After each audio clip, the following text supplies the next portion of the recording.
In this video, we're going to look at Terance Mann going absolutely ballistic in the Game 6 win.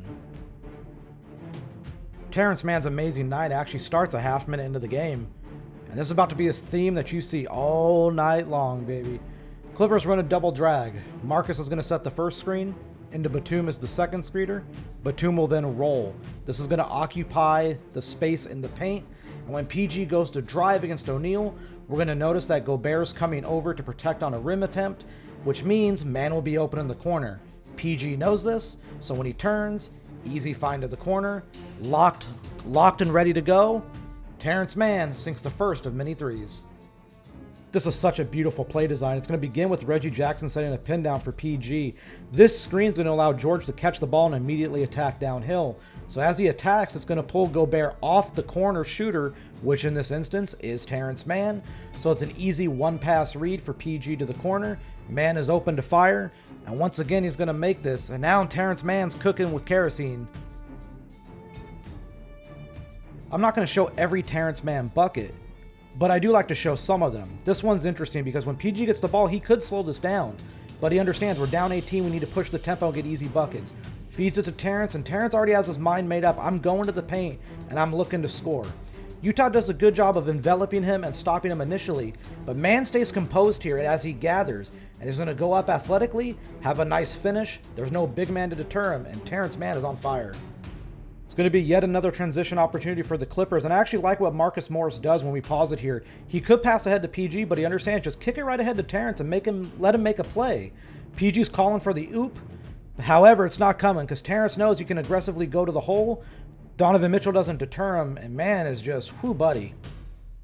The common problem for Utah in this series, expressly during the last two games, was just Gobert wouldn't stay disciplined. He didn't trust his defenders. And as Conley gets bodied by Reggie Jackson on the drive, we're going to see Gobert's coming over to help at the rim. When he does that, of course, Mann's going to be open in the corner. Utah didn't respect him as a shooter. Terance shot 45% on corner threes this year. It wasn't high volume, but he can clearly knock this shot down as he does here. This play right here is by far the most impressive play on the night by Terance Mann. Note the time and score. You're down 19 with 5.5 to go. Morris sets a screen. This is going to force Utah into a switch, which gets Bogdanovich onto George. This is easy money for PG. He knows he can get downhill and 5 out.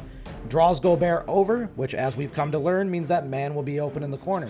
It's one pass and a kick for PG. Kicks it out. Mann this time is going to shot fake, and he wants to take Gobert off the dribble. But watch what PG does. Bam! Sets a nice cross screen for Mann to get into the paint, and then Terance is going to shot fake against Bogdanovich, and here comes the impressive part. Pass fake to George, which is going to keep Gobert off balance. Gobert retreats, and Mann has the easy layup. This is elite high-level stuff. I really love when Terance pushes the ball in transition, and as we end up pausing it here and highlight him, notice Gobert's behind him, so Terance knows he can get to the lane without a rim protector. He's going to get to Mitchell, into Mitchell's body with the elbow, doesn't extend it all the way so he gets away with it, and he goes up with a nice finish before Gobert can recover and try to block it.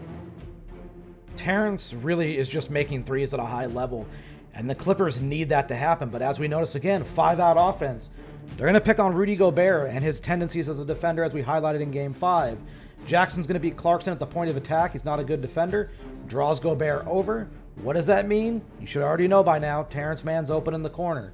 Jackson hits him, and look at this. Terance has time to take a rhythm dribble because Gobert isn't going to close out on him fast enough as he should.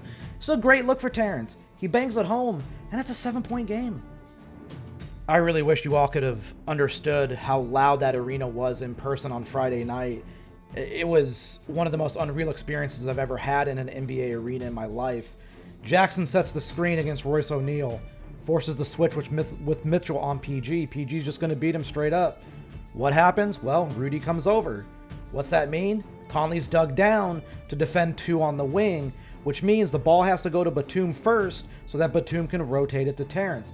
This is an unreal pass by PG, unselfish play by Batum. And look at Terance. Rudy doesn't want to come out there. He's already defeated. He knows what's coming. The whole world and Staples Center know what's coming. As Mike Breen would say, bang. Terance Mann has the Clippers up by 10. He finishes with 39, and the Clippers are on to their first ever Western Conference Finals.